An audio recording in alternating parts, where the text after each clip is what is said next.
হরি বল হরি বল হরি বল।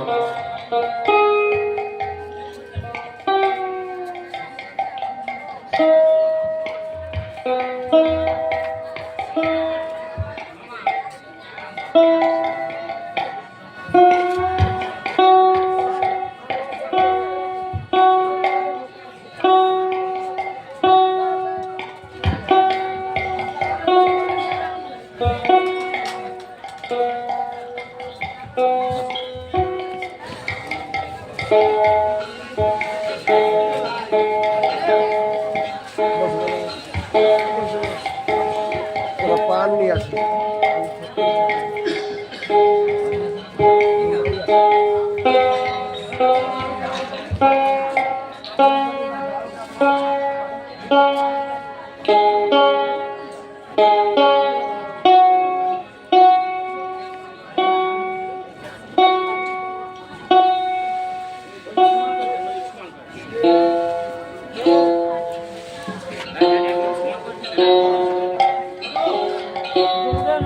হরি বল হরি বল হরি বল।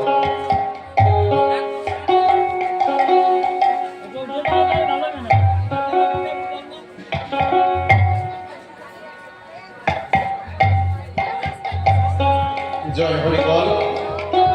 তো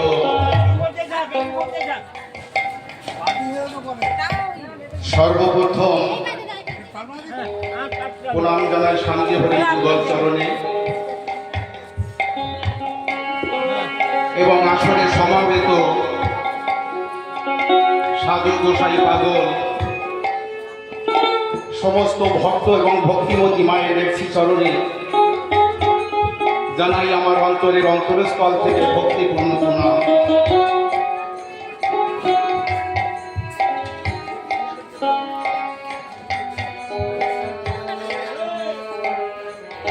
এই হরি বাসরে হরি হরি গুণকীর্তন করে বা দুটো হরি কথা বলে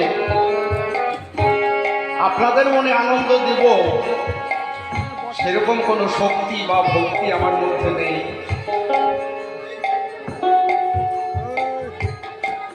তবু আসরে দাঁড়াই শুধুমাত্র আপনাদের মতো ভক্তের চরণ ভরসা করে।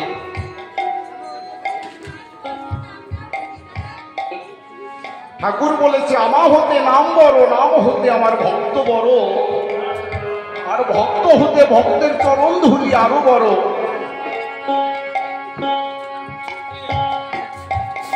আপনারা চরণ ধুলি দিয়ে অধমকে আশীর্বাদ করবেন যেন ঠাকুরের গুণকীর্তন করে আপনাদের মনে একটু আনন্দ দিতে পারি।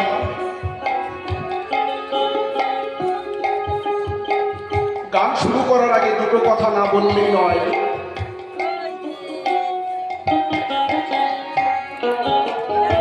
আমার অশ্বিনীকর্তা তারককর্তার গান করতে হলে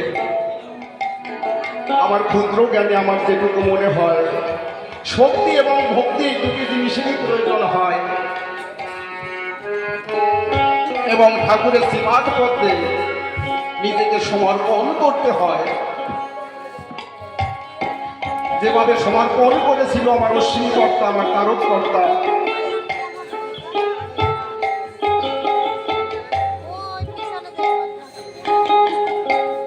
নিজেকে সম্পূর্ণভাবে সমর্পণ করেছিল ঠাকুরের শ্রীপাদ পদ্মে।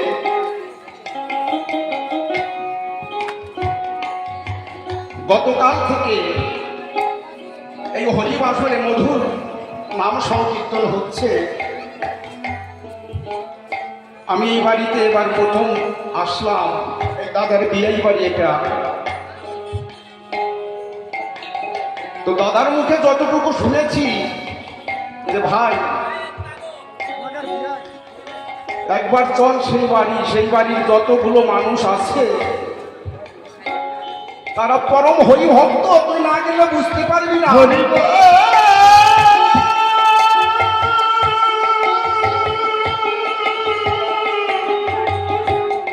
তো দাদার মুখে যতটুকু শুনেছি সত্যি এসে দর্শন করেছি, যেটুকু শুনেছি তার থেকে অনেক বেশি দেখেছি, অনেক বেশি পেয়েছি। আমি ঠাকুরের পাদ পদ্মে নিবেদন করি এবং ভক্তদের কাছেও প্রার্থনা রাখি।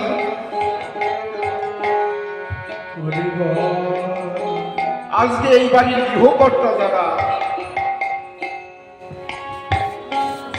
তারাই আমাদের পরম বান্ধব। কারণ এমন সুন্দর একটা হরিবাসর ভক্তের আগমন ঘটিয়ে একটা শ্রীধামের পরিণত করেছে। দর্শন করেছি,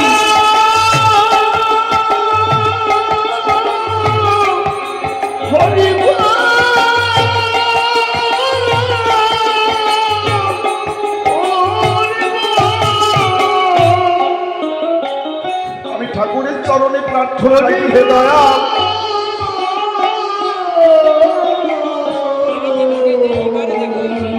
যে কোনো দিন এই ভবের পরে থাকে তোমার ভক্তদের এইভাবে ডেকে এনে যেন প্রতি বছর তোমার নাম গুণাবলী কীর্তন করতে পারে, এরকম মহতী অনুষ্ঠান করতে পারে। আজকে এই গৃহকর্তার আঙিনায় সাধুগুরু মহতের আগমন ঘটেছে।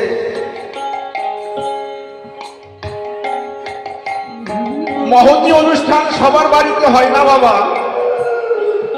লক্ষ লক্ষ কোটি কোটি টাকার মালিক, তার বাড়িতেও সাধু সঙ্গ হয় না, মহতী অনুষ্ঠান হয় না। যখন কোন ভক্তের মন মহৎ হয়ে যায়, তখন তার আঙিনায় সাধুগুরু মহতের আগমন ঘটে।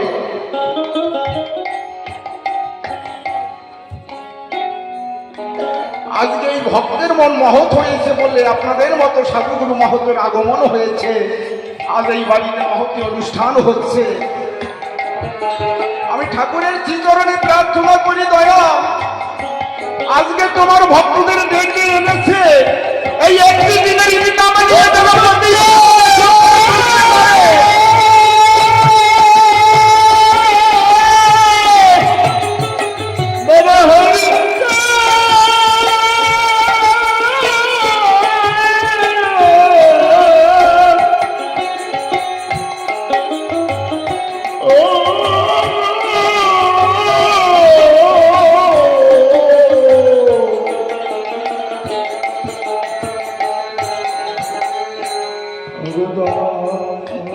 এই আসরে মহাসংকীর্তন গাওয়ার জন্য বলা হয়েছে।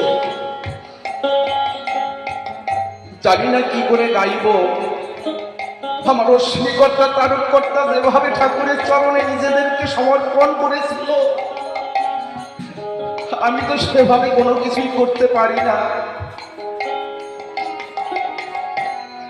তারকর্তা কোনো এক আসরে গান করছে, তো কবি গান করতে করতে রামায়ণের কথা আলোচনা করছে।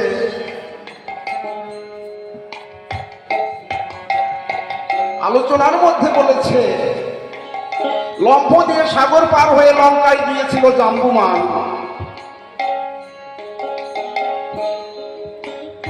এই কথাটা ওই আসলে দাঁড়িয়ে তারকর্তা একবার নয়, তিনবার বলেছে। তৎকালীন সময় ব্রাহ্মণ সমাজের বড় প্রভাব ছিল, আপনারা সকলে অবগত আছেন।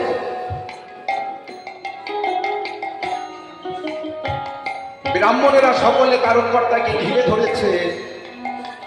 সরকার মহাশয়, আজকে আপনি এই হরিবাসরে দাঁড়িয়ে এত বড় ভুল ব্যাখ্যা দিলেন, এর সমাধান আপনাকে করতে হবে। তারকর্তা বলেছে, আমি কি ভুল ব্যাখ্যা দিয়েছি? বলছে, আপনি গানের মধ্যে আলোচনা করেছেন লম্ফ দিয়ে সাগর পার হয়ে লঙ্কায় গিয়েছিল জাম্বুমান। কারণ আমরা সারা জনম রামায়ণে পাঠ করে এসেছি, পড়ে এসেছি, ওই সাগর পার হয়ে লঙ্কায় গিয়েছিল হনুমান।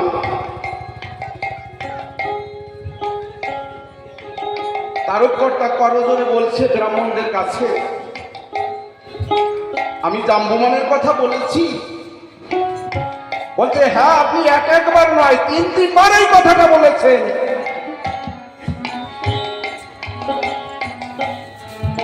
তারককর্তা দুই চোখের জল ছেড়ে দিয়ে বলছে, আমি যদি জাম্বুমানের কথা বলে থাকি তাহলে লম্ফ দিয়ে সাগর পার হয়ে লঙ্কায় গিয়েছিল জাম্বুমান। আনেন আপনাদের রামায়ণ।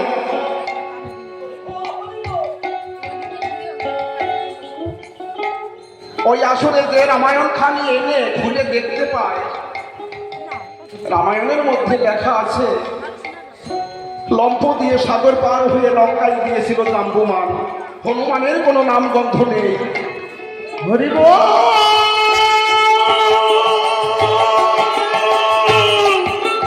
হরি বল। হরি বল।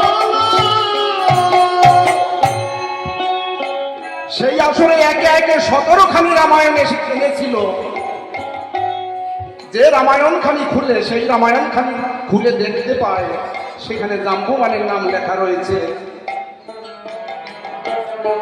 এবার ব্রাহ্মণেরা করজোরে সরকার মহাশয়ের কাছে বলছে, সরকার মহাশয়,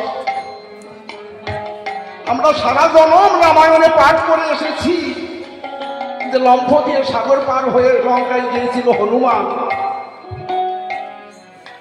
কিন্তু আজকে জাম্বুমানের নাম কি করে আসলো? আপনি যখন বললেন সাগর পার হয়ে জাম্বুমান লঙ্কায় গিয়েছিল, তারপরে থেকে আমরা দেখছি রামায়ণের পাতায় জাম্বুমানের নাম লেখা। এটা কি করে সম্ভব?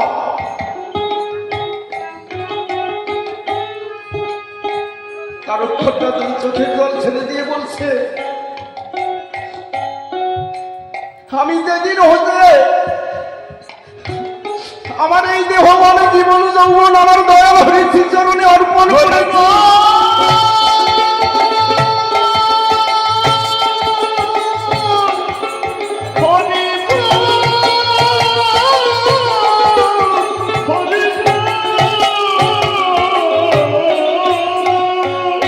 সেদিন হতে আমার দয়াল হরি আমাকে দিয়ে যাহা কিছু বলায় আমি তাই বলি, আমাকে দিয়ে যাহা কিছু করায় আমি তাই করি। কেমন ভক্ত ছিল আমার তারককর্তা, আমার শ্রীকর্তা, যে ভক্তের মান রাখবার জন্য, ভক্তের মুখের বাক্য রাখবার জন্য আমার দয়াল হয়ে যাক সকালকে বিকাল করতে পারে, বিকালকে সকাল করতে বাধ্য। সেই তারককর্তার গান গাওয়ার মতো শক্তি ভক্তি এই অধমের নেই। তাই ভক্তরা আপনারা আশীর্বাদ করবে। হয়তো আমার গানের মধ্যে অনেক ভুল ত্রুটি হবে, সকল ভুল ত্রুটি ক্ষমা সুন্দর দৃষ্টিতে দেখে আপনাদের চরণ ছায়ায় স্থান দেবেন। জয় হরি বল।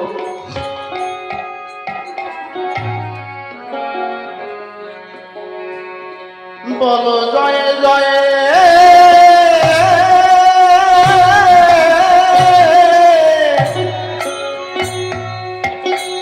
শান্তি হরিতা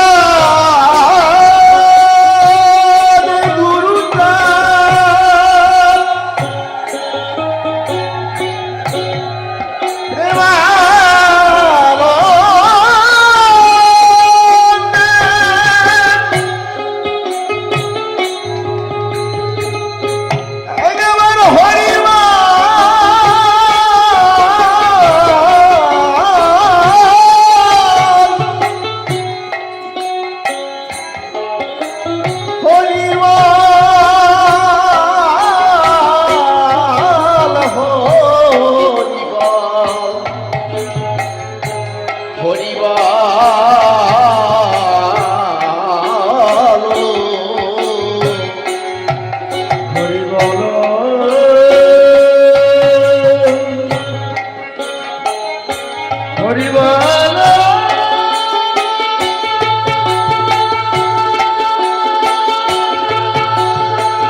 সখী এলো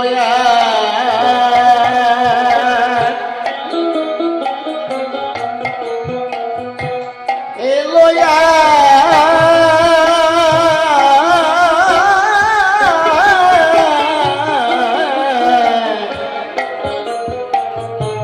সোনার মানুষ কাটোয়া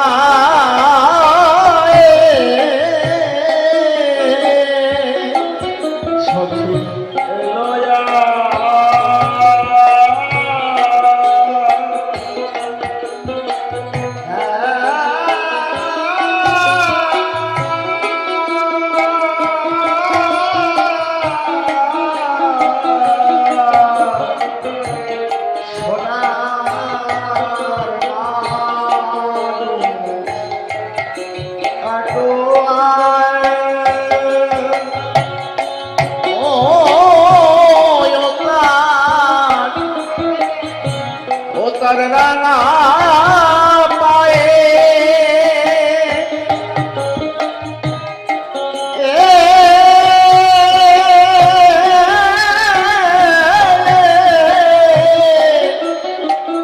ও সাধু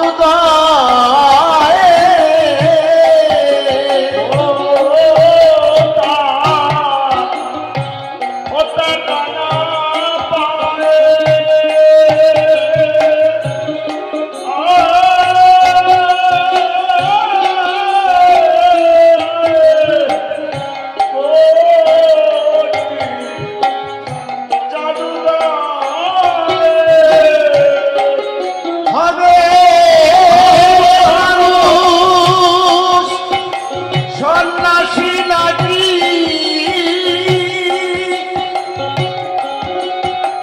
সখী তোরা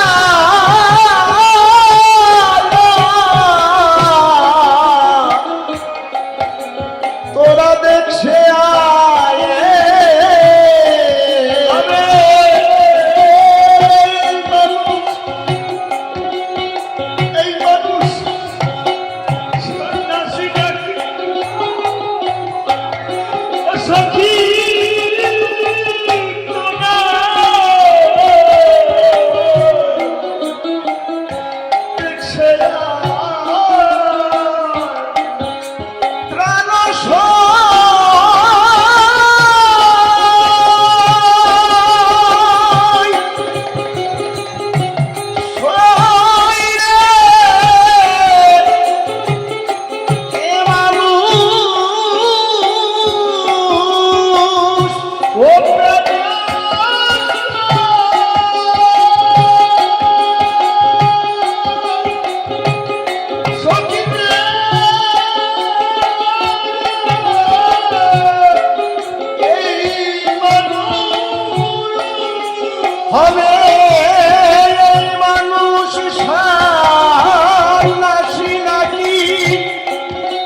আমি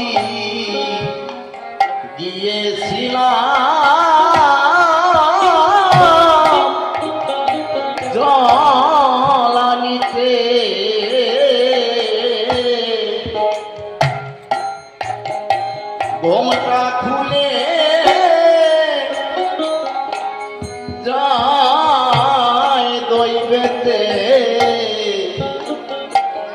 দেখে সে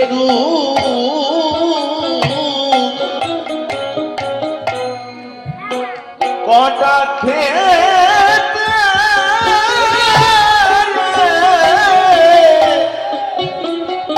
স্পর্শিল আমার হৃদয়ে অসখী রে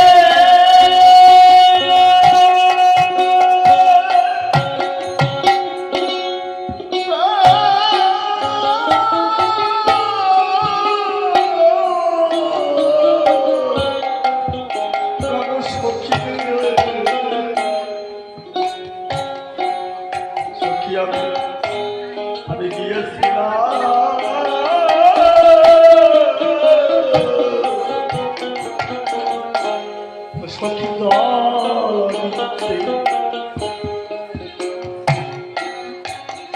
এই ঘোমটা খুলে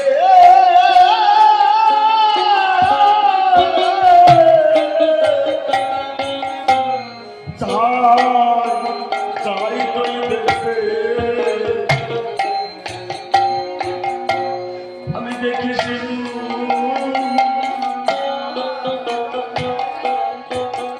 এই কটক ক্ষেত্রে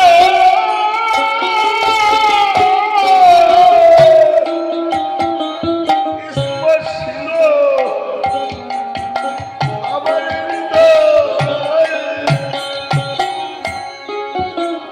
আর পারি না ধমকা দিতে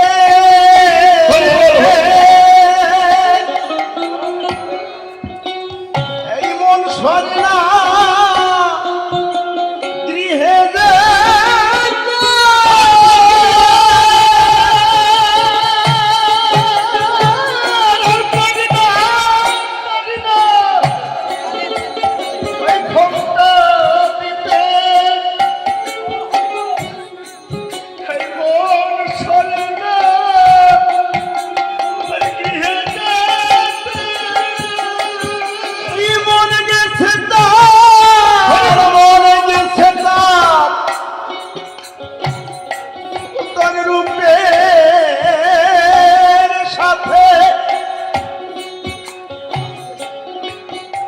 সখী ফিরানো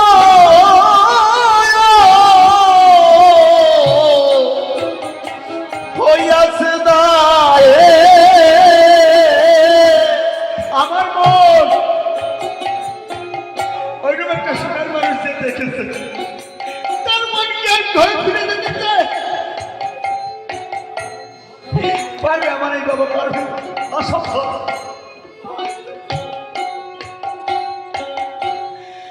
আমার মন গেছে অসংগীত রূপে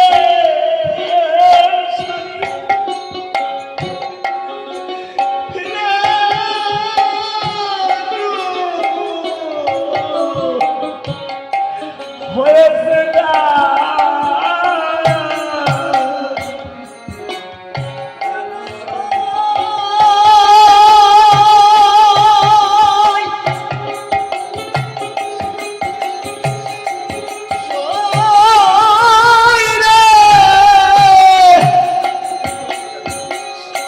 মনে গেছে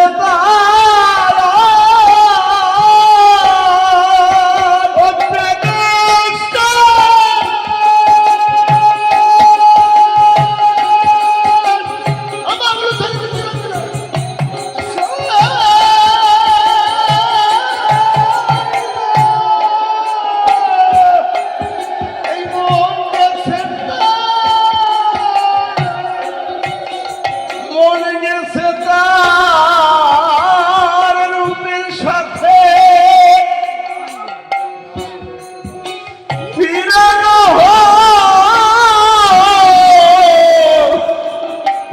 হইয়াছে দায়ে এই মন গেছে তার রূপের সাথে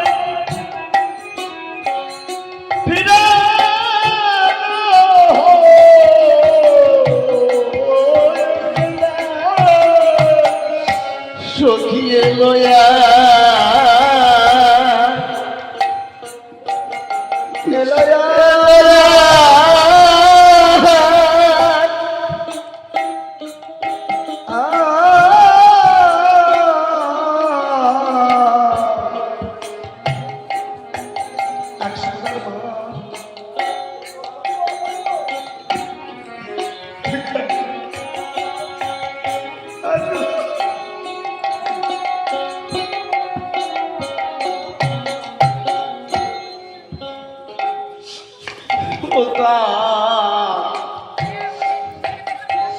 ও তার কিসের অভাব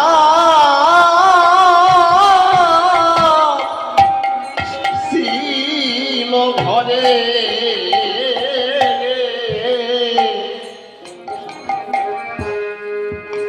সন্ন্যাসী হয়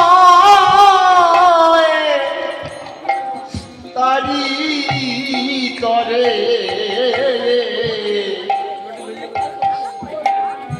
কোন প্রাণে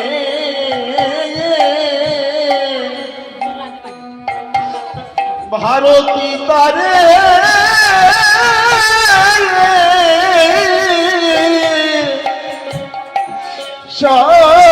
শিবা করে দেয়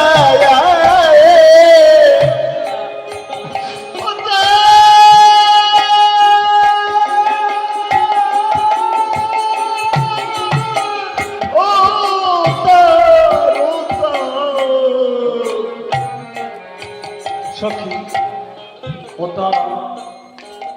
ওতার কিসের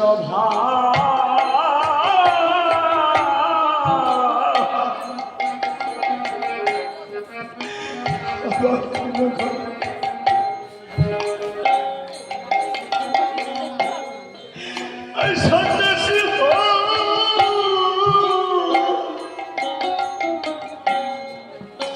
আয় তারি করে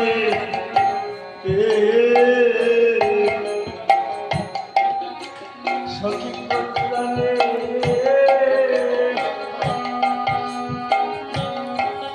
ভারতী প্রাণে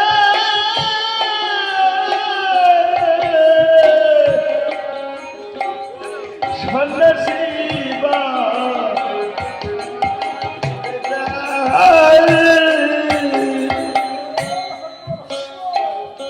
কোন ভাগী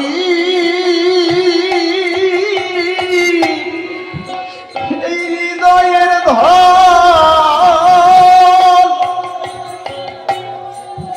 সে কি বেঁচে আছে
কঠিন হৃদয়ে ছেড়ে দিল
হয় আমরা তারে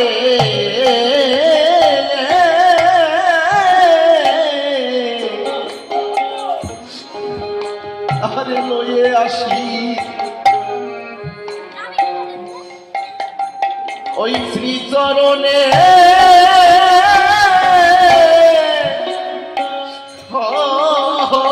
দাসী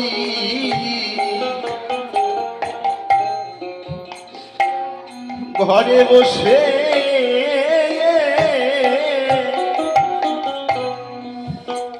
দিবানিশি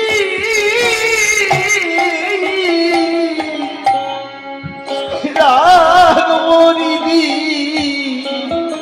পিঞ্জিরায়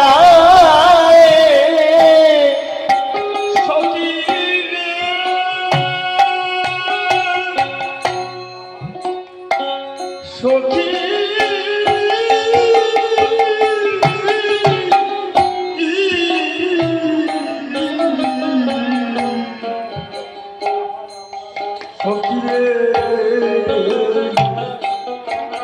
না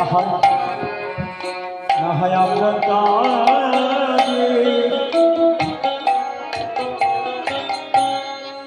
তারে লয়ে আসি এই শ্রীচরণে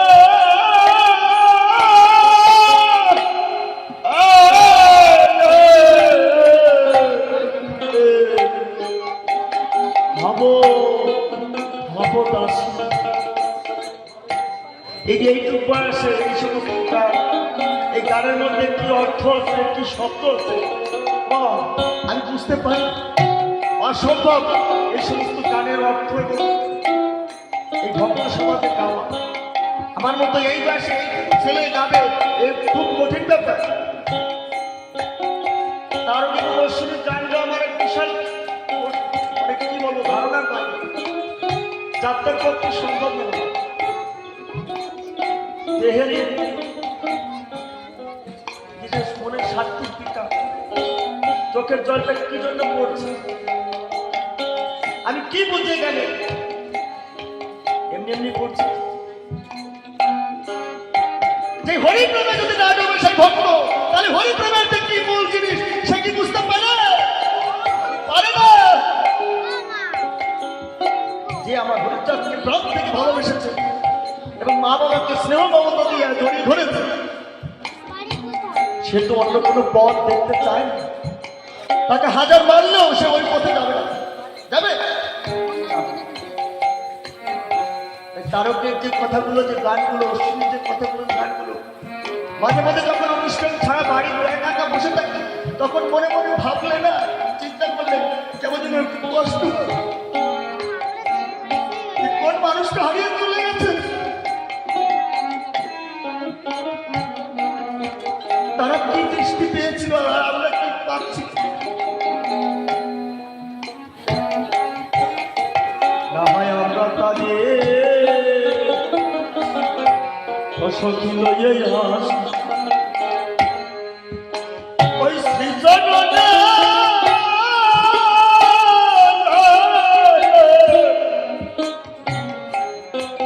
সখী হব আমি ঘরে বসে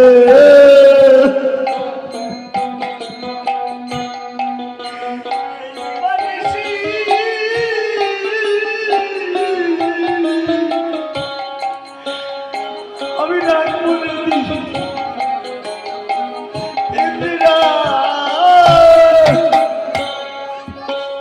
যদি না ফিরাতে পারি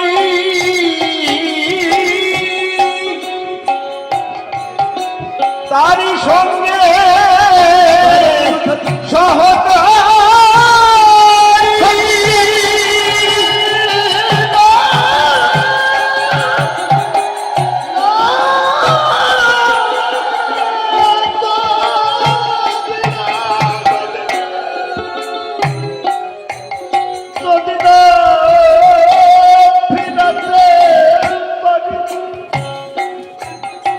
ওই তার সঙ্গে সহকরি হব না হয় মমতারি নায়ার গুরু গুরুজনার ভয়ে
আমি হব না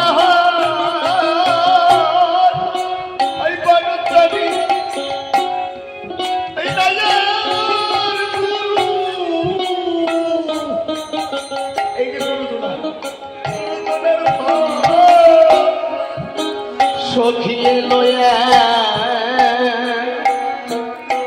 এলোয়া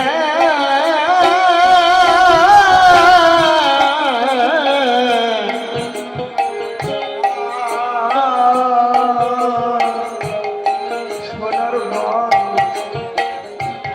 সখী কাটোয়া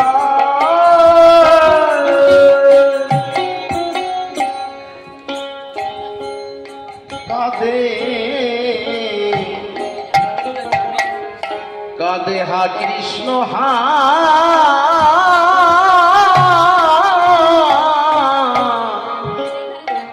কৃষ্ণ বলে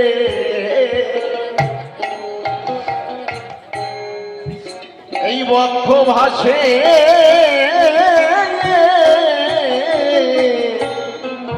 চোখের জলে এ নবী বয়সের কালে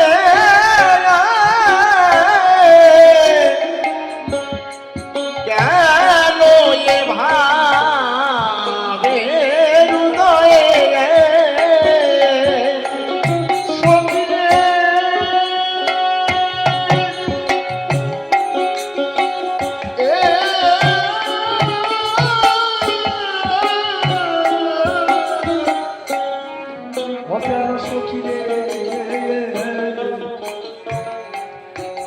সে কাবে হা কৃষ্ণ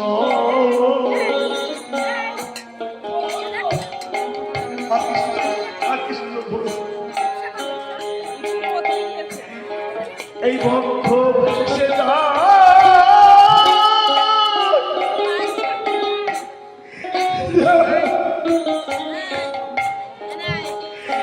এই চোখের জলে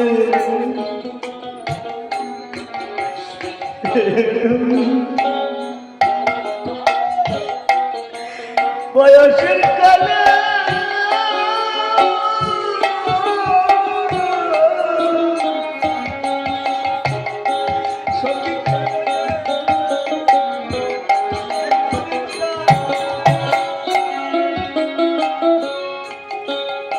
তার কর্তা গান লিখলেন সখী এলো এক সোনার মানুষ কাটোয়ায়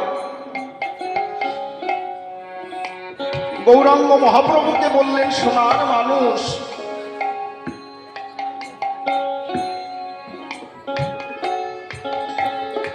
গৌরাঙ্গ মহাপ্রভু যখন নদীয়ার বুকে অবতীর্ণ হলেন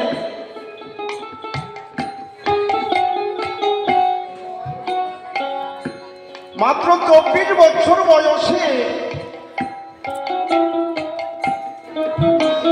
ঘরের বধূ মাতাকে ছেড়ে, শশী মাতাকে ছেড়ে, সমস্ত নদিয়াবাসীকে ছেড়ে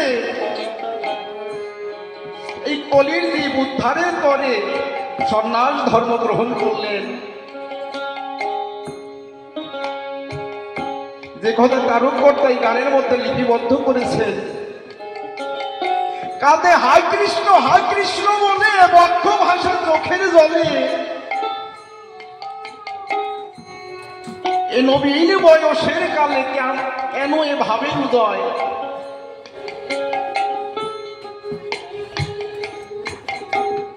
গৌরাঙ্গ মহাপ্রভু কেন কৃষ্ণ বলে সর্বদা সব সময় কেঁদে বেরিয়েছেন, এর একটা কারণ আছে না বাবা?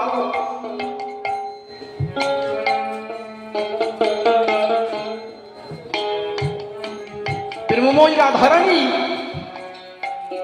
এবং ভগবান কৃষ্ণচন্দ্র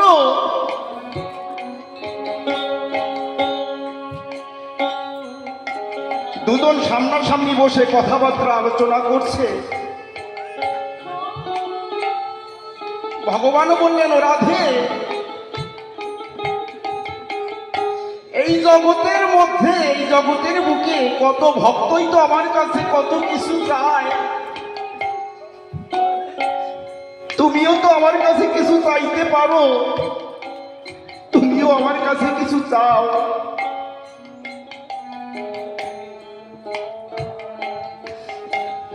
প্রেমময়ী রাধারানী বললেন, ভগবান প্রভু, আমি তোমার কাছে কি ধন চাইব? তবু যদি চাইতে হয় একটি ধনই তোমার কাছে চাই। তুমি বাসো বা না বাসো ভালো, তাতে কোনো দুঃখ নাই, আমি তোমাকে বাসিব ভালো, এই ভিক্ষা চাই।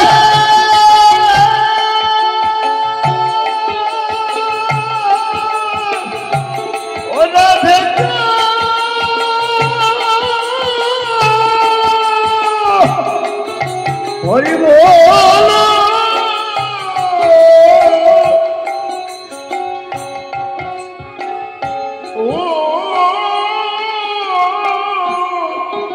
ও রাধে,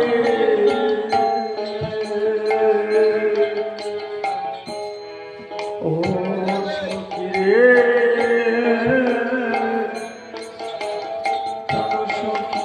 ভগবান বললেন, ও রাধে,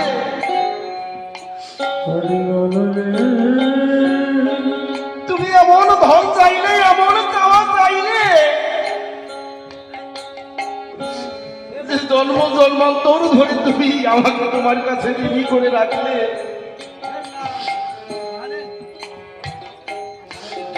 ভগবান বললেন, রাধে, তুমি যে সব সময় কৃষ্ণ বলে কাঁদো,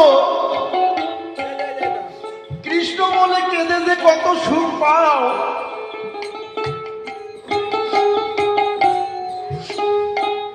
কিন্তু আমি তো জীবনে সেই সুখ উপলব্ধি করতে পারলাম না। তুমি কোন প্রেমে আমাকে ভালোবেসেছো? আমরা সকলে কাঁদি দুঃখে এবং প্রেমময়ী রাধারানী কাঁদত সুখে। ভগবানের নাম স্মরণ করে নয়ন জলে ভেসে যেত।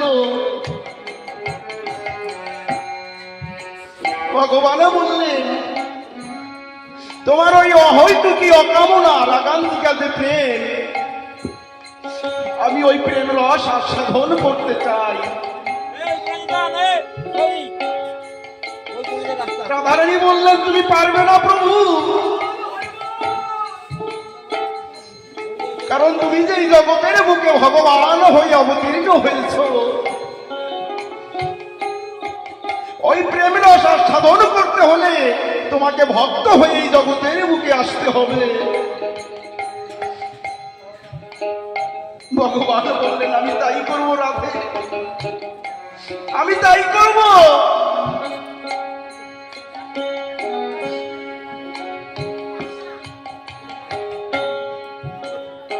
রাধারানীর কাছে তার ভাবকান্তি বিলাস ভিক্ষা নিয়ে ভগবান পরবর্তী যুগে নদিয়ার বুকে অবতীর্ণ হলেন গৌরাঙ্গ মহাপ্রভু রূপে।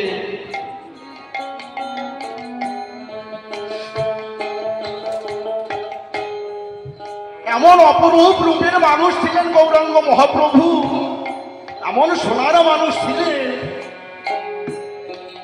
যদি কেউ গৌরাঙ্গ মহাপ্রভুর ওই রূপ দর্শন করেছে, তার আলাদা করে রাধা কৃষ্ণ যুগলমূর্তি দর্শন করতে হয় না। তাই নদিয়ার বুকে অবতীর্ণ হয়ে সন্ন্যাস ধর্ম গ্রহণ করে শুধুমাত্র ওই প্রেম রস আস্বাদন করবার তোরে হা কৃষ্ণ বলে কেঁদে দেবে।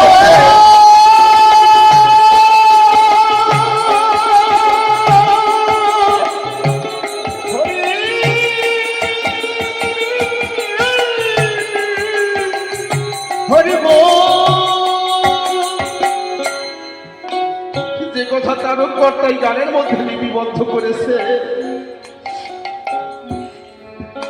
কাঁদে কাঁদে হা কৃষ্ণ হা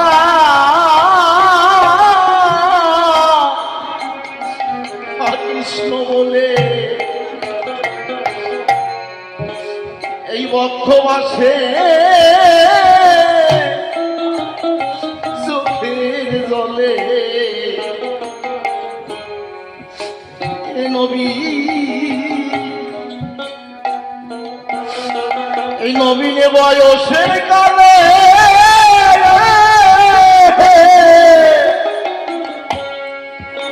কেন এই ভাবের উদয়ে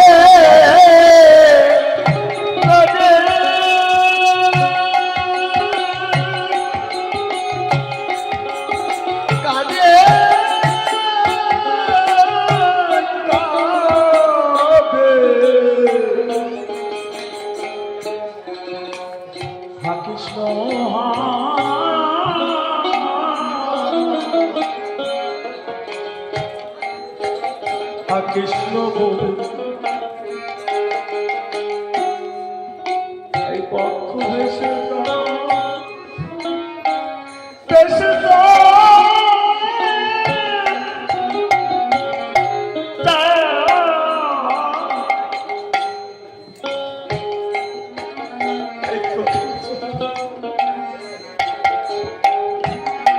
এই নবী বয়সের কালে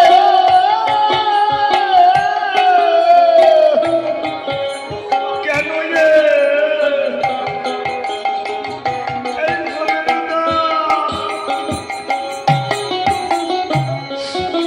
কান্না দেখে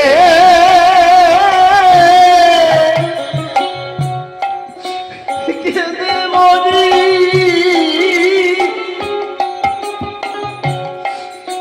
বনে কাঁদে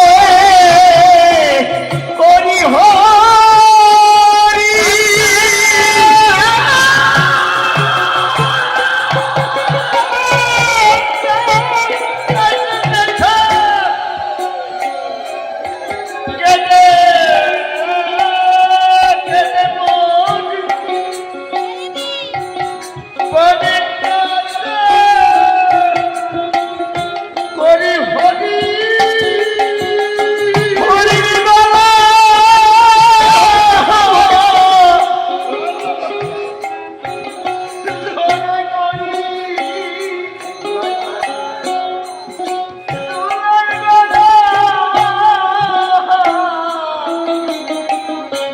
করি যায় হরি বাবা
এলোয়া এলোয়া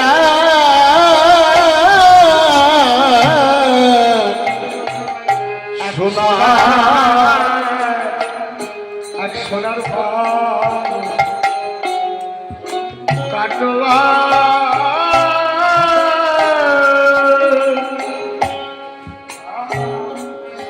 ও সখী সখিয়ে মানুষ যে যে দেশে ছিল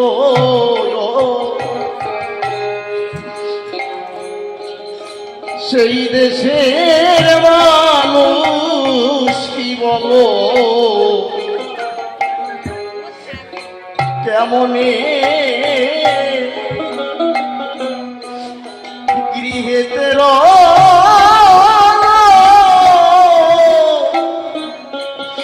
পাশানবী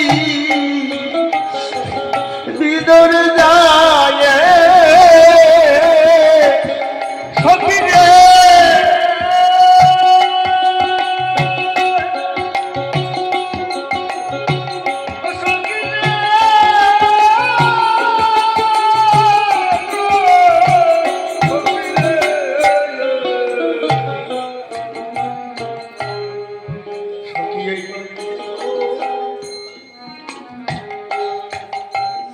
যে দেশে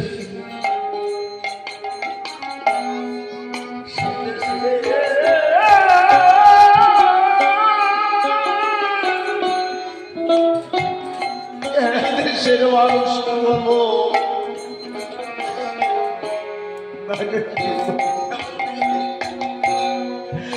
সাথী কেমনে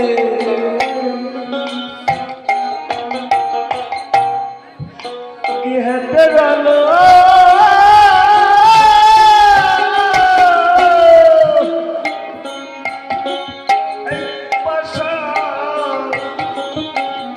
ভিতরে যা আমার গোলক যাবে না সইতে পারে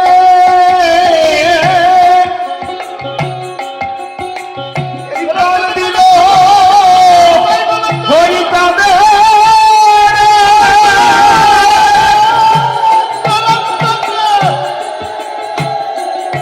আমার গোলক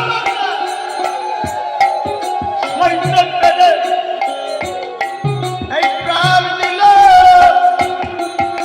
হরি তারকর্তা লিখলেন গোলক চাঁদনা সইতে পেরে প্রাণ দিল হরিচাঁদের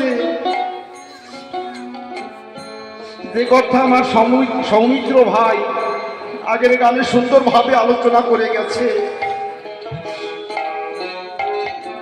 যারা আমার হরিচাঁদের ওই রূপ একবার দর্শন করেছে তারা হরি নামে হরি প্রেমে পাগল হয়ে গেছে। গৃহকর্ম কোনো কিছুই ভালো লাগতো না তাদের।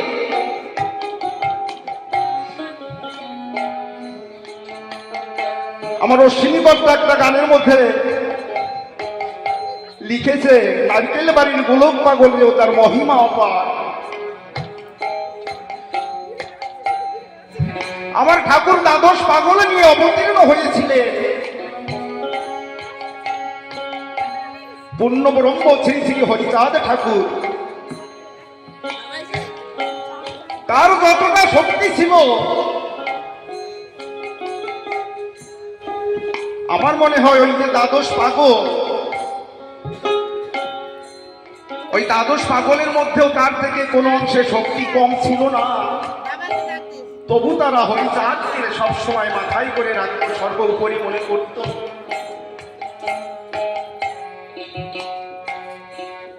গোলক পাগল এমন এমন কিছু লীলা করে গেছে, এমন এমন কিছু মহিমা করে গেছে যার মহিমা অপার। সমুদ্রের জল যেরকম মাপা যায় না, আমার গোলক পাগলের মহিমা বলেও তদ্রূপ শেষ করা যায় না। আমি একটা ঘটনা বলবো, তারপর আমি গান শেষ করব। গোলক পাগলের মা একদিন গোলককে বলেছে, ও গোলক, আমার মনে বড় সাধ জেগেছে, আমি মকর সংক্রান্তিতে গঙ্গা স্নান করতে যাব, তুই আমাকে নিয়ে যাবি বাবা? পাগল কথা দিয়েছিল, হ্যাঁ মা, আমি যথা সময় আমি তোমাকে গঙ্গা স্নান করাতে নিয়ে যাব। তৎকালীন সময় বাংলাদেশ থেকে গঙ্গাসাগরে পৌঁছাতে হলে তীর্থযাত্রী যারা ছিল 1 মাস 1.5 মাস আগে তারা যাত্রা করত, কারণ তখন পায়ে হাঁটা রাস্তা ছিল, তাই তো বাবা? যখন গঙ্গা স্নান এগিয়ে আসছে, সকল তীর্থযাত্রী একে একে চলে গেছে, কিন্তু পাগল তার মাকে কোনো কিছু বলছে না। ঠিক যেদিন গঙ্গা স্নান, পাগলের মা মনে মনে ভাবছে, আমি কেনই বা গোলকের কাছে গঙ্গা স্নান করতে যেতে চাইলাম, আমার বলাটাই ভুল হয়েছে। পাগল মানুষ তো,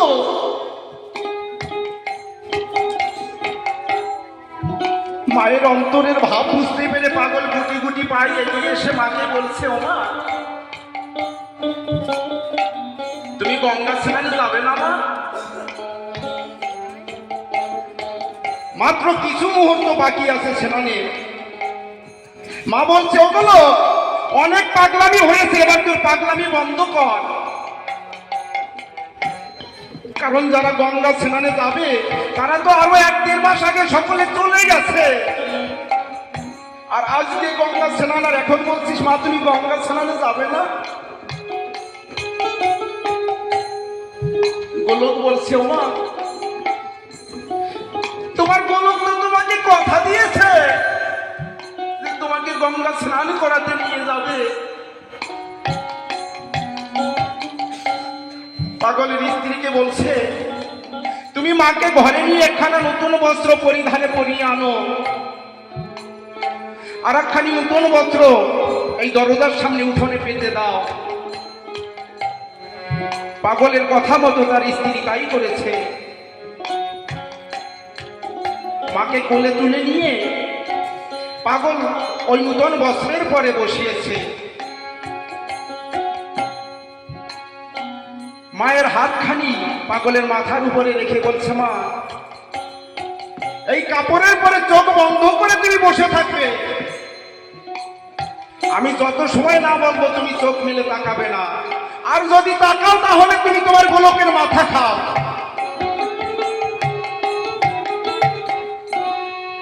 যদি এইরকম কোন দিব্যি কোন সন্তান তার মাকে দেয়, তাহলে সেই কথা রাখতে তো মা বাধ্য। মা কাপড়ের পরে চোখ বন্ধ করে বসে আছে, মুহূর্তের মধ্যে চলে গেছে গঙ্গাসাগরে মাকে নিয়ে।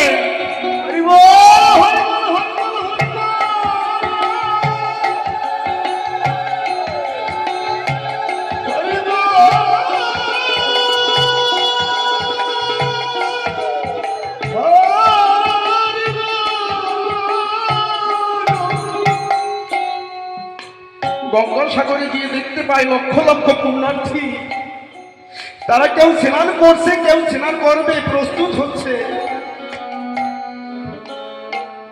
ওখানে পৌঁছে মাকে বলছে, মা, এবার তুমি চোখ মেলে তাকিয়ে দেখো আমরা কোথায় এসেছি।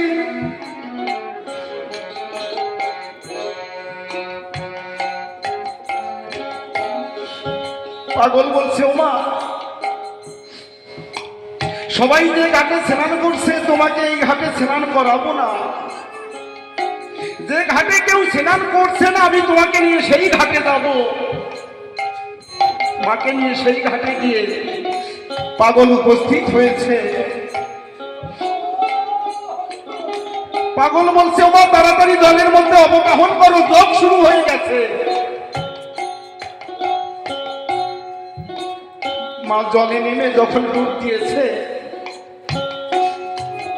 উপরে বসে পাগল বলছে, ওমা এবার একটু উপরের দিকে তাকিয়ে দেখো কিছু দেখতে পাও কিনা।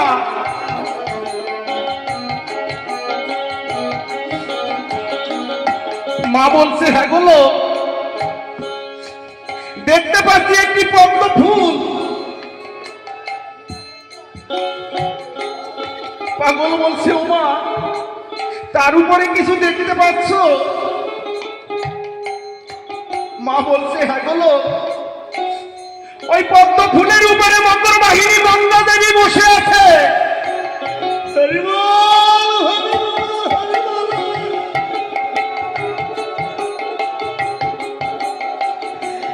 হরি বল।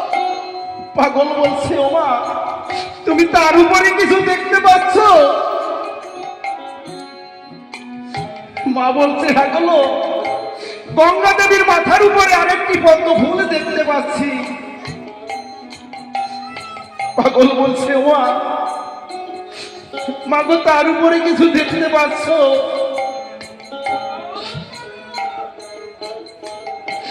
মা বলছে, গোলক রে গঙ্গা দেবীর মাথার উপরে পদ্ম ফুল, আর এই পদ্ম ফুলের উপরে দেখতে পাচ্ছি শ্রীরাম শ্রী শ্রী হরিদাস ঠাকুর বসে আছে।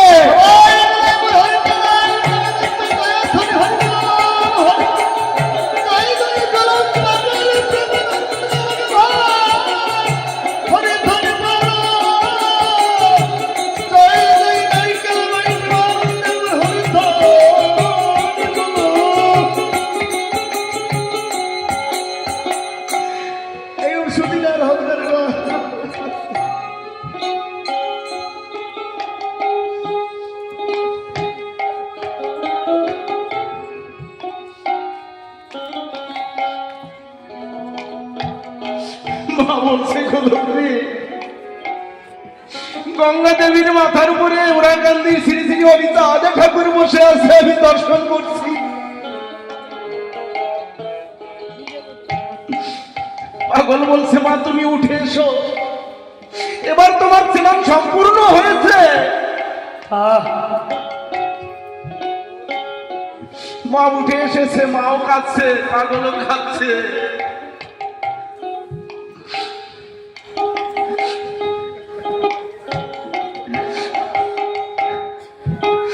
পাগল বলছে, ওমা আজকে তো তোমার আনন্দের দিন, তুমি এভাবে কাঁদছো কেন? মা বলছে, ও যে গঙ্গা দেবী সীতা মোরাকান্দির হরিদাস ঠাকুরকে মাথায় করে নিয়ে বসে আছে,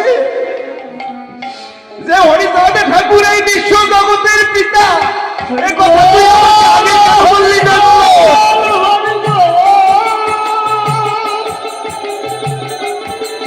হরি বল,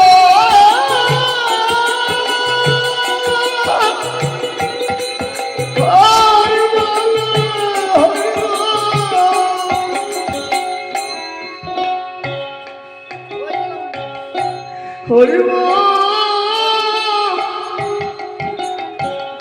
হরি বল।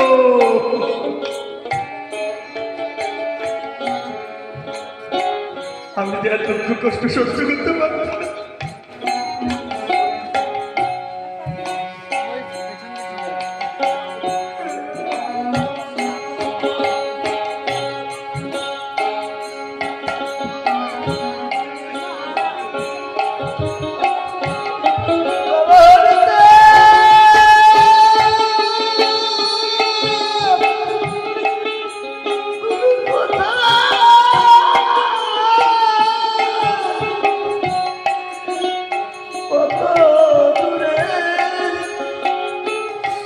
গোলকের যেদিন পেটে বেদনা হয়েছিল, আপনারা সকলে অবগত আছেন, লীলামৃতের মধ্যে তারককর্তা লিপিবদ্ধ করে রেখে গেছে। সেই পেটে বেদনা যখন ঠিক হয়ে গেছে, ওরাকান্তি গিয়ে ঠাকুরকে দর্শন করে গোলক পাগল হয়ে গেলেন। ওই রূপ দর্শন করে মন প্রাণ সকল কিছু আমার শ্রীপাদ শ্রী হরিদাসের শ্রীপাদ পথে অর্পণ করলেন। যে কথা তারককর্তা এই গানের মধ্যে লিপিবদ্ধ করেছে, আমার গোলাপ না সইতে পেরে প্রাণ দিল হরিতাদের রে। হ্যাঁ, হরিবল হরিবল।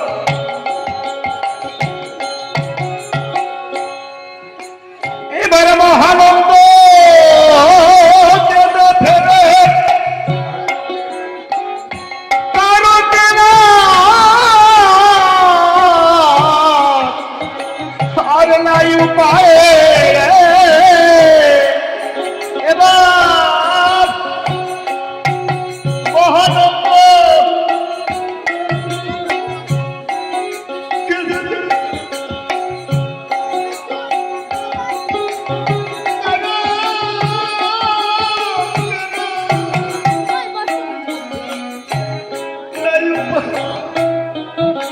প্রাণ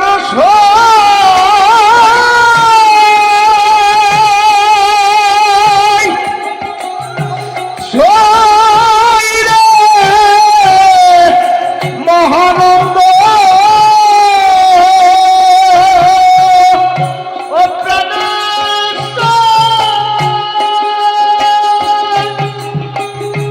শৈরে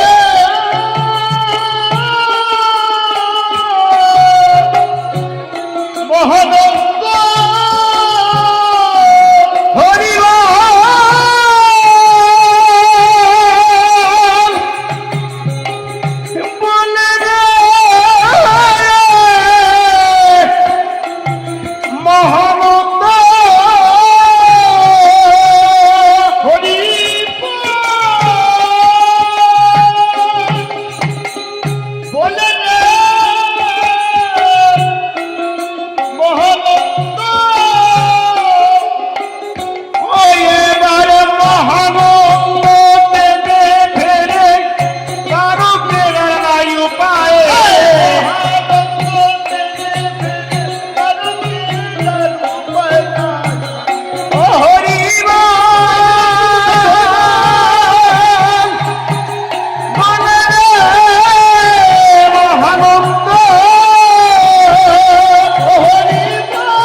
হরি বল হরি বল।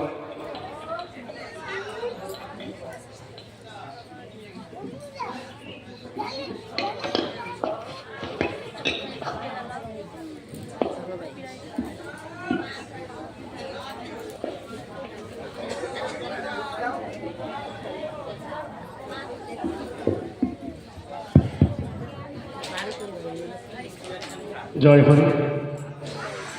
মধুর থেকে মধু, অমৃত বর্ষণ হচ্ছে, সুন্দর অপূর্ব। যেখানে এরকম হরিবাসর হয় সেটা শ্রীধামে পরিণত হয়। শ্রীধামে পরিণত কেমন করে হয়? ঠাকুর বলেছেন, আমার থেকে আমার নাম বড়, আমার নামের থেকে আমার ভক্ত বড়, আমার ভক্তের থেকে ভক্তের চরণ ধরি বড়। তাই যেখানে হরিবাসর হয়, তারকের নিশান আসে যেখানে, ভক্ত সমাগম হয় যেখানে, আমার শ্রীহরি সাঙ্গ পাঙ্গ নিয়ে সেই শ্রীধামে আগমন করেন, সেই শ্রীধামে বিচরণ করেন ছদ্মবেশে। আমাদের সেই চোখ নেই, তাই আমরা দেখতে পারি না। যেজন হরিবাসরে গমন করে, হরিধ্যানে হয় মগন, তার হয় বৈকুণ্ঠে ভবন, হয় সে হরিচরণ তলে। তার এই জরা মরার দেশে আর আগমন হয় না। তাই হরিবাসর যেখানে হবে আপনারা এসে গুণকীর্তন শুনবেন, ভক্তের চরণ ধুলি নেবেন। জয় হরি। আমরা মায়ার জগতে ক্ষুধা তৃষ্ণা জীব, আমরা ক্ষুধা তৃষ্ণা আমাদের আছে। তাই এখন জলযোগের ব্যবস্থা হয়েছে, আপনারা সবাই জলযোগ করেন। এরপরে আসরে মহাসংকীর্তন পরিবেশন করবেন গোপাল বিশ্বাস মহাশয়। জয় হরি, জয় শান্তি হরি, হরি বল, হরি বল।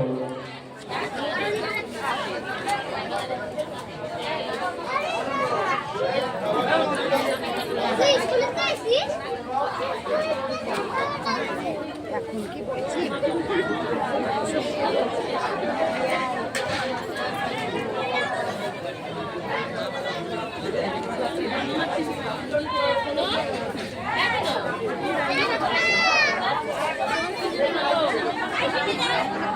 হয়ে গেলাম।